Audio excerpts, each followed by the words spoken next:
अस्सलाम वालेकुम my YouTube family. कैसे हैं आप सब? आई होप कि आप सब ठीक ठाक होंगे। मैं भी अल्हम्दुलिल्लाह से बिल्कुल ठीक ठाक हूँ। आज मैं फिर से हाज़िर हूँ अपने एक नए व्लॉग के साथ। तो चलिए आज का व्लॉग स्टार्ट कर लेते हैं। अच्छा जी, मेरा आज का जो व्लॉग है ना, ये मैंने सुबह से बनाना शुरू किया था। आज मेरे काफ़ी सारे ऐसे काम थे जो काफ़ी लंबे-लंबे थे, तो इसलिए आज मैंने अपना काम जो है ना बस जल्दी-जल्दी से ख़त्म करने की कोशिश की थी। जब मैं किचन में नाश्ता वगैरह बना रही थी ना, तो उसी दौरान आंटी भी आ गई थी। उन्होंने आते साथ सबसे पहले बर्तन धोने शुरू कर दिए थे। तो फिर मैं जैसे ही नाश्ते से फ़ारिग हुई ना, तो मैंने फिर आंटी से बोला, मैंने कहा आप बर्तन धो के फ़ारिग हो जाएँ, तो किचन का जो बाकी काम है ना, ये मैं बाद में कर लूँगी। तो इसलिए पहले आज मैंने टीवी लाउंज से अपना काम स्टार्ट किया था। मैंने कहा चले पहले बाहर का काम ख़त्म हो जाएगा ना, तो फिर मैं किचन का काम जो है ना बहुत आराम से और तसल्ली से कर लूँगी। अच्छा, वैसे आजकल बच्चों को छुट्टियाँ हैं ना, तो बच्चों के ये जो बैग्स हैं ना, ये मुझे इस टाइम पे बड़ा तंग करते हैं। वैसे तो जब बच्चे स्कूल जाते हैं ना, तो इस टाइम पे ये विंडो बिल्कुल खाली होती है। यहाँ पे मैं बच्चों के बैग्स रखती हूँ ना, तो ये विंडो बिल्कुल खाली होती है और मुझे ये वाला जो एरिया है ना घर का, बिल्कुल साफ़-सुथरा नज़र आ रहा होता है। यहाँ पे मैंने अपने बच्चों की चीज़ें वगैरह रखी हुई हैं, क्योंकि आपको पता है मेरा जो रूम है वो 3rd फ्लोर पर है और नीचे जो हमारा 1st फ्लोर है ना, यहाँ पे सिर्फ़ एक बेडरूम है और वो भी मेरी सास-अम्मी का है। इसी वजह से ना मुझे अपने बच्चों की चीज़ें आगे पीछे रखने में बहुत ज़्यादा मसला होता है, क्योंकि मेरी कोशिश होती है कि मेरी जो ज़रूरत की चीज़ें हों ना, वो मैं नीचे ही रखूं, मुझे बार बार ऊपर ना जाना पड़े। और आपको पता है कि मेरे कमरे में जाने तक ना तकरीबन 40 से 50 सीढ़ियाँ जानी पड़ती हैं मुझे। तो इसलिए मैं ना थोड़ी-सी ऊपर-नीचे होने से ना अपनी जान छुड़ाती हूँ और मैं ज़रूरत की चीज़ें ना बच्चों के उस एरिया में रख देती हूँ। जब मुझे ज़रूरत होती है मैं वहाँ से लेकर यूज़ कर लेती हूँ। इसलिए मेरे घर का वो वाला जो एरिया ना मेरी बच्चों की चीज़ों से भरा पड़ा है। और इस वजह से ना मेरी नूर को इतनी बुरी आदत है ना कि हर चीज़ जो है ना वहाँ से उठा के पूरे घर में उसने फैलाई हुई होती हैं, जो मुझे बार-बार सँभालनी पड़ती हैं। ख़ैर उसके बाद ये मैंने सोफ़े के जितने भी कवर्स वग़ैरह ना ये मैंने सही कर लिए थे। इनको भी मुझे डेली ठीक करना पड़ता है, क्योंकि बच्चे इसके ऊपर बैठते हैं तो ये फिर आपको पता है कि अपनी जगह से हिल जाते हैं। वैसे ये बहुत ईज़िली हम लोग ना इसको सोफ़े पे डाल सकते हैं और बहुत आराम से ना हम इसको उतार भी सकते हैं। तो अब ये मुझे ना थोड़े बहुत गंदे लग रहे थे, तो मैं सोच रही थी कि अब नेक्स्ट टाइम बाजी जब कपड़े धोएँगी तो मैं इनको उतार कर एक दफ़ा धुलवा लूँगी, ताकि ये सही तरह से साफ़-सुथरे हो जाएँ। इन सोफ़ा कवर्स का जो कलर है ना, ये बहुत ज़्यादा लाइट कलर है। ये जब मैंने टिकटॉक से ऑनलाइन ऑर्डर किए थे ना, तो जब मैंने इनको ऑर्डर किया था तो मैंने कोई और कलर चूज़ किया था। लेकिन जब उन्होंने मुझे ये कवर्स भेजे ना, तो मुझे डिफ़रेंट किस्म का कलर भेज दिया। फिर मैं इनको रिटर्न भी नहीं करवा सकती थी। वैसे तो शायद हो जाते हों रिटर्न, लेकिन आपको पता है कि मेरी मजबूरी थी। मैंने सोफ़ों पे जब न्यू-न्यू कोशिश करवाई थी ना, तो फिर मेरी कोशिश थी कि बस मैं जल्दी से इनको कवर कर दूँ ताकि ये गंदे ना हों। तो बस इसी चक्कर में ना मैंने ये सोफ़े के ऊपर डाल दिए, पर ये है कि इसका कलर इतना लाइट है ना, ये गंदा बहुत जल्दी हो जाता है। पर इसका ये एक फ़ायदा है, ये जो मैंने कवर जिस स्टाइल के मंगवाए थे ना, इनको उतारना भी आसान है और इसके ऊपर बिछाना भी आसान है। अब नेक्स्ट टाइम मैं इसको धुलवा लूँगी ना, तो ये सही तरह साफ़-सुथरे हो जाएँगे। ख़ैर मैं जैसे ही बाहर से फ़ारिग हुई ना, तो फिर मैं यहाँ अम्मी-अब्बू के कमरे में आ गई थी। यहाँ पे आते साथ सबसे पहले मैंने बिस्तर वग़ैरह सँभालने शुरू किए थे। आजकल दुआ और सुबहान जो है ना, ये अपने दादा-दादी के कमरे में सोते हैं, क्योंकि ऊपर बहुत ज़्यादा गर्मी होती है और हम लोग एक ही एसी ऑन करते हैं और सब एक ही रूम में सोते हैं। तो ऊपर फिर मेरे कमरे में ना इतनी ज़्यादा स्पेस नहीं होती है, तो फिर इन दोनों बहन-भाइयों को ना मुझे नीचे सुलाना पड़ता है। जिसकी वजह से ना अम्मी-अब्बू के कमरे में अच्छा ख़ासा मेस बन जाता है। हमें अलग से इनके लिए चारपाई बिछानी पड़ती है, तो फिर हमारा ना नीचे भी गुज़ारा चलता है इससे। अच्छा, ये जो फ़ोल्डिंग वाली चारपाइयाँ होती हैं ना, इनका बहुत ज़्यादा फ़ायदा हो जाता है। इनकी वजह से ना कमरे में मेस नहीं बनता। इनको हम फ़ोल्ड कर कर बहुत आराम से कहीं पे भी आगे-पीछे एडजस्ट कर सकते हैं। हम तो इनको उठाकर ना बेड के नीचे रख देते हैं। ये नज़र भी नहीं आती हैं और कमरे में मेस भी नहीं लगता। कहीं पे भी आप इसको आराम से एडजस्ट कर सकते हैं। जब आपका दिल चाहे आप इसको कमरे में बिछा लें और जब आपका दिल चाहे आप इसको उठा लें। इसका बहुत ज़्यादा फ़ायदा हो जाता है। जब मैंने कमरे और टीवी लाउंज का काम ख़त्म कर लिया ना, उसके बाद मैं किचन में आ गई थी।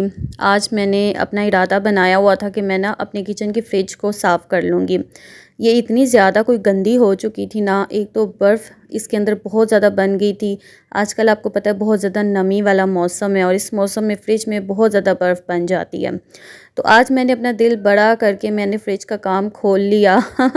यहाँ पे मैंने फ्रिज की सारी चीज़ें जो है ना धो कर रखी हुई थी। जैसे ये ड्राई होंगी ना, तो फिर मैं इसको फ्रिज में वापस लगा दूँगी। अच्छा, जब मैंने फ्रिज साफ़ की थी ना, तो साथ ही मैंने दोपहर का खाना बनने के लिए भी रख दिया था। आज मैंने दोपहर को खाने में काले चने बना लिए थे, साथ-साथ मेरा खाना भी बन गया था और मैंने फ्रिज भी साफ़-सुथरी कर ली थी। पर ये है कि मैं काफ़ी ज़्यादा लेट हो गई थी, मेरा काम काफ़ी लंबा हो गया था। मुझे तकरीबन 3 बज गए थे काम ख़त्म करते-करते। ख़ैर ये है कि मेरा जो बड़ा काम था ना, फ्रिज साफ़ करने वाला, वो मेरा काम हो गया था ना, तो मैं बहुत ज़्यादा सुकून में आ गई थी। उसके बाद ना मैंने फिर 2 घंटे रूहान मुस्तफ़ा के साथ लगाए। आपको पता है अम्मी तो आजकल घर पर नहीं है। वो जब रूहान को उठा लेती हैं ना, तो वो थोड़ा बहुत सुकून में आ जाता है, जिसकी वज़ह से मैं अपना ईज़ी होके सारे काम कर लेती हूँ। अभी दुआ सुभान मेरी काफ़ी ज़्यादा हेल्प कर देते हैं। रूहान मुस्तफ़ा को उठा भी लेते हैं, उसको दूध पिला देते हैं, इसके अलावा उसको सुला भी देते हैं। काफ़ी ज़्यादा मेरी हेल्प हो जाती है इस तरह से ना, मैं अपने काफ़ी काम निपटा भी लेती हूँ। लेकिन बाज़ औक़ात ऐसा होता है ना कि बच्चा एकदम बहुत ज़्यादा तंग करना शुरू कर देता है और उसको उस सूरत में ना सिर्फ़ माँ की ज़रूरत होती है। तो फिर जैसे ही मैंने अपने काम-शाम ख़त्म किए ना, तो उसके बाद फिर मैंने रूहान मुस्तफ़ा के साथ 2 घंटे स्पेंड किए। इस तरह से मेरा बेटा बहुत ज़्यादा खुश हो गया था जब मैं उसके पास रही 2 घंटे, तो वो बहुत ज़्यादा सुकून में रहा। पर ये है कि इसी बहाने मुझे भी 2 घंटे रेस्ट मिल गया था, मैं काफ़ी ज़्यादा फ्रेश हो गई थी। अच्छा, जिस दिन मेरे काम काफ़ी ज़्यादा हों और काफ़ी लंबे-लंबे हो ना, उस दिन मैं क्या करती हूँ, मैं अपने सारे काम जो है ना 2 हिस्सों में डिवाइड कर लेती हूँ। आधे काम मैं सुबह के टाइम पे कर लेती हूँ और आधे काम मैं शाम के टाइम पे कर लेती हूँ। तो सुबह के टाइम पे जो मेरे करने वाले काम थे, वो तो सारे मैंने मुकम्मल कर लिए थे। उसके बाद मैंने जब 2 घंटे रेस्ट किया, तो मैं काफ़ी ज़्यादा फ्रेश हो गई थी। फिर उसके बाद मैं दोबारा से किचन में आ गई थी। किचन में आके मैंने फिर शामी कबाब बनाए, साथ में मैंने ये चपली कबाब बनाए। इनकी रेसिपी मैंने आपके साथ शेयर नहीं की, क्योंकि ये मैं काफ़ी दफ़ा मैं आपके साथ पहले इनको शेयर कर चुकी हूँ।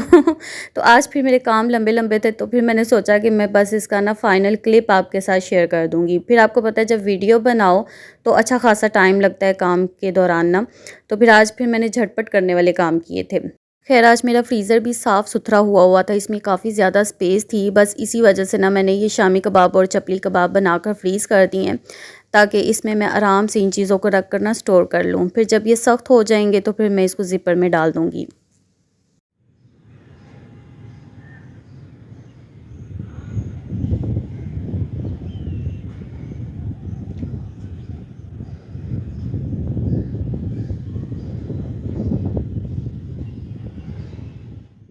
अच्छा जी, अब मैंने अपना बाकी का जो व्लॉग है ना, ये मैंने अगले दिन से बनाना शुरू किया था।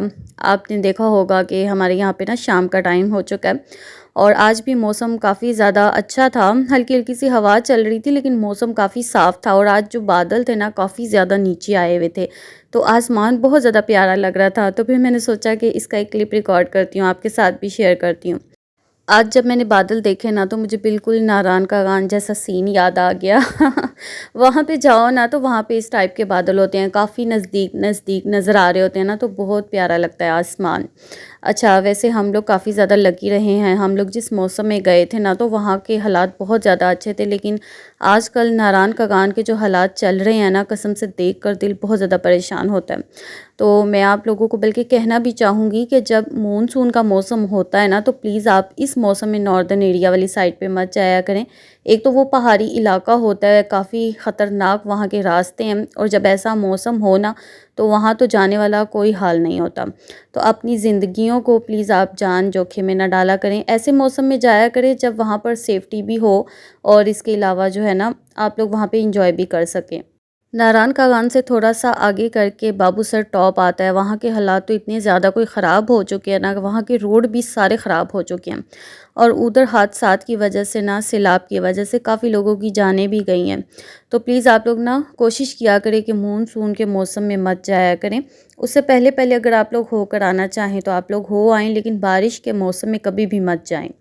अच्छा जी, अब हम वापस आ जाते हैं अपने किचन की तरफ। आज सुबह जब मेरे हस्बैंड शॉप पर गए ना, तो जाते हुए मुझे कह कर गए थे कि आज मैं चिकन भेजूँगा, तो मुझे चिकन रोस्ट बना कर दो। उनका ना डेली कुछ ना कुछ दिल करता है ऐसा चटपटा-सा खाने का। तो फिर मैंने उनसे बोला, मैंने कहा चलें आप मुझे चिकन भेज देना, तो मैं शाम को मैरिनेट कर कर रख दूँगी। सुबह के टाइम पे तो ज़ाहिर-सी बात है, अलग से खाना बनाना होता है, घर के दूसरे काम होते हैं, तो सुबह के टाइम पे ऐसे काम नहीं होते हैं। तो फिर मैंने उनसे चिकन मँगवा लिया था। सुबह मैंने उसको धोकर रख दिया था। अच्छा, धोने के बाद ना मैंने उसको सिरके वाले पानी में भी डिप करके रख दिया था, ताकि जो चिकन के अंदर ब्लड वगैरह ना वो सही तरह से साफ़ सुथरा हो जाए।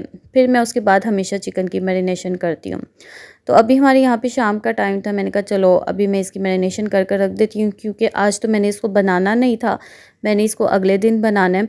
तो अभी मैं इसको मैरिनेट कर कर रख दूँगी, पूरी रात ये फ्रिज में पड़ा रहेगा, तो फिर इंशाल्लाह अगले दिन शाम के टाइम पे जब मैं इसको बनाऊँगी ना तो फिर इसका टेस्ट ज़्यादा अच्छा आएगा। वैसे आज मैंने आपके साथ ना इसकी डिटेल रेसिपी शेयर नहीं की है, क्योंकि ये मैं पहले भी काफ़ी दफ़ा आपके साथ शेयर कर चुकी हूँ।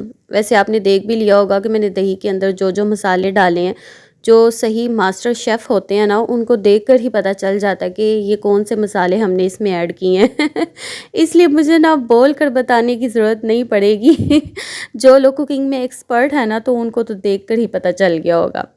खैर यहाँ पे मैंने सारे चिकन की अच्छे से मैरिनेशन कर दी थी। मैंने चिकन रोस्ट के लिए ना एक फुल चिकन मंगवाया था और साथ में मैंने अलग से 4 लेग पीस मंगवाए थे, क्योंकि हमारी फैमिली के लिए ना एक चिकन कम पड़ जाता है और 2 चिकन ज़्यादा हो जाते हैं। तो इसलिए मैंने एक चिकन मंगवा लिया था और 4 जो है ना मैंने लेग के पीस मंगवा लिए थे। अब मैंने इसकी मैरिनेशन कर कर रख दी है, तो कल इंशाल्लाह मैं इनको बनाऊँगी ना तो फिर मैं आपके साथ शेयर करूँगी।